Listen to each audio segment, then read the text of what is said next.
तर मित्रांनो, CTT बाबत एक मी अपडेट सूचना सांगत आहे. ती कोणती आपण या व्हिडिओमधून बघणार आहोत. व्हिडिओ बघण्याआधी व्हिडिओला लाईक अँड सबस्क्राईब करा. चला CTT कडून आताच एक नोटिफिकेशन आले आहे की त्यामध्ये खूप विद्यार्थी कन्फ्यूज होते की सिटी सेंटर दाखवत नाही, एक्झाम सिटी सेंटर दाखवत नाही. त्यामध्ये CTT नोटिफिकेशनमध्ये असं सांगितलं आहे की जो तुम्ही ॲड्रेस टाकताल त्या ॲड्रेसनुसार तुम्हाला तो जिल्ह्याच्या सेंटर भेटणार आहे, असे CTT तर्फे सांगण्यात आलेलं आहे. तरी सर्व विद्यार्थ्यांनी एक्झाम सेंटर अपडेट होईल नाही होईल याची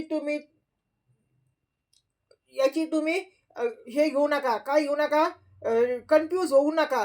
तरी सर्व विद्यार्थ्यांनी जो तुमचा ॲड्रेस आहे त्या ॲड्रेसनुसार व्यवस्थित चालू ॲड्रेस, पर्मनंट ॲड्रेस यानुसार व्यवस्थित तुम्ही ॲड्रेस टाका. ॲड्रेसनुसार तुम्हाला यावर्षी CTETचे CTETचं एक्झाम सेंटर भेटणार आहे. तरी सर्व विद्यार्थ्यांनी काळजीपूर्वक CTETचा फॉर्म भरावा.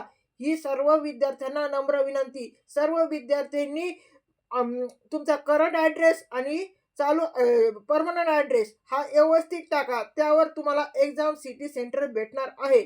तरी सर्व विद्यार्थी आणि शिक्षकांनी याची नोंद घ्यावी. धन्यवाद.